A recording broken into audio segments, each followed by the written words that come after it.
I'm the CEO of Cure for Life Foundation. My name is Catherine Stace, and the reason why we developed Robust is to really create topical discussions around important issues. And today we are so privileged to have an incredible panel which Sharon Cook is going to facilitate. Now, Sharon is the managing partner of Henry Davis York and one of our corporate sponsors for the Robust series. So thank you, Sharon. And today we're going to really test our minds and to learn more about the world of a researcher and research and how we can actually accelerate breakthroughs through creativity, or can we?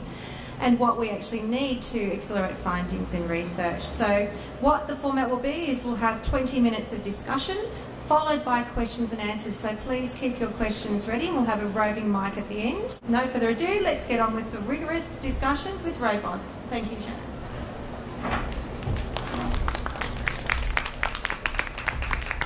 Well, good afternoon, everybody, and thank you very much for spending your lunchtime with us. We are blessed to have three very well-educated leaders in their fields, and I'm going to have each of them describe to you what their role is before we actually start this discussion. So, can I firstly ask Paul? We'll start beauty and then youth. Paul, you go first. You're able to tell us who you are, why you're here, why people in Martin Place should be listening to you today. I'm free.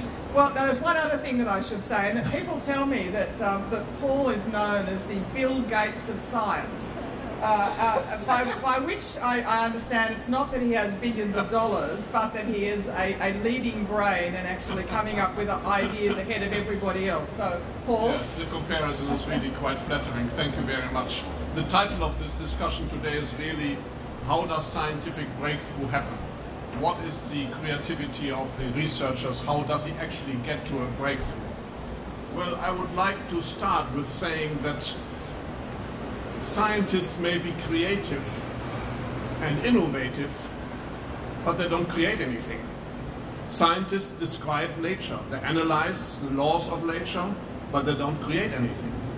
If Albert Einstein had not proposed the principle of relativity, somebody else would have.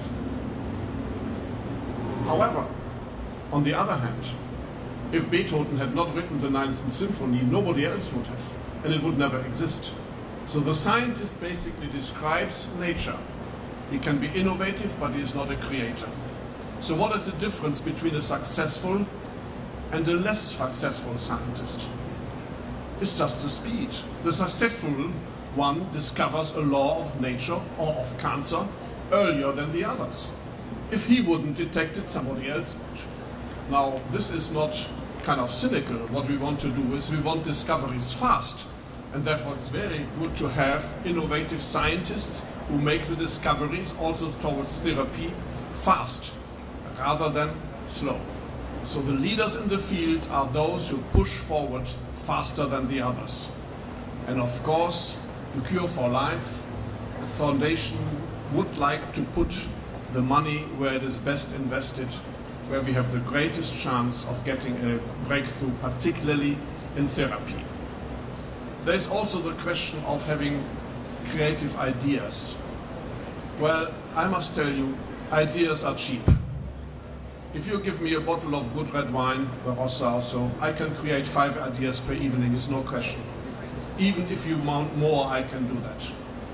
But that's not the point, because no scientific journal will accept an article for printing if it just proposes some ideas. That would be very exceptional. The good journals want not a theory, they want an idea and scientific proof. And that is the hard point, that is the hard way. And it's very difficult to get from an idea to a scientific breakthrough. We can discuss that perhaps later. Thank you, Paul.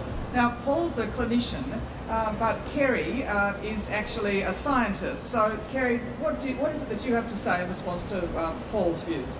So, Paul's actually touched on a few things that I wanted to comment on as well, that there is some element of science that has to be creative. I mean, we live in Australia. That alone, we have to be creative. You know, we don't have the same resources as our colleagues in the US and in Europe, where they have large patient populations. They have large collaborations, networks, money. We actually don't have that in Australia. We're a remote island. That's what we are. We don't have the patient populations. We certainly don't have the money to support funding. Our government doesn't support research in this country. So we do have to work harder than the rest of them, and we have to be more creative in our ideas and what we do. So I've always likened us Australian researchers like a racehorse. So the Americans, we line up against the Americans. They're the racehorses with their blinkers on. We're the ones with the blinkers off. We're actually looking laterally. We're looking at different angles, different ways in, different ways out. And I think that's where Australian science does actually succeed. And we've got that to prove with the number of Nobel laureates that Australia has produced over the years. The unfortunate thing about that fact is that our Nobel laureates have done their research in another country other than Australia. So I think we need to start supporting Australian research, and that comes from financial support. It also comes from a long strategy. Ideas come and go, but breakthroughs are the things where we've had a long strategy and we're working in collaborations and working with teams. I think the cure to cancer is actually going to come from clinicians and patients and their carers. They're the ones that see patients with cancer every day. They're the ones that have got these clues. So I think if we can strengthen the ties between the scientist and the clinician, I think that's where we'll see fruition come to bear. Thanks, Kerrie. And that plays in very nicely to Cath's strength. So Cath knows all about the strategy of science and of research. So Cath, what would you say in response? So just to take it back a little bit, my job in life is to really create systems and an environment where people like Kerrie and Paul can go out and do their work with as little interruption as possible, so they can use their skills, their wisdom, their knowledge, their talent to really find cures for cancer, and for brain cancer in particular. So what we have in brain cancer is a really difficult disease. And in Australia and in lots of different countries, the way we approach disease is in a population manner. So when we talk about breakthroughs, sometimes the thing we think about is cure for diseases that really have advantage for a large population. But with brain cancer, what we know is that it's a small population. So the breakthroughs that we're going to come up with in brain cancer, they're going to be amazing, but for a smaller population. And that's one of the challenges that we have in brain cancer. So when we have a challenge, we have to come up with solutions about how we can get around those problems, and part of that is thinking about, well, who do we need to work with? And as Kerrie said, in Australia we have challenges in a smaller population. In Australia things cost a lot more in research, so we need to think about how we can collaborate not just here but worldwide with partners all across the world who are trying to achieve similar things to us. And sometimes those solutions come in partnerships that you might not have thought of before. So in research and in public health, we often look at the same people to work with, but sometimes if we get other brains in on the action as well, maybe people we haven't thought of before, maybe new technologies, new partners that might bring a different angle to our problem solving, we might have some insights as well.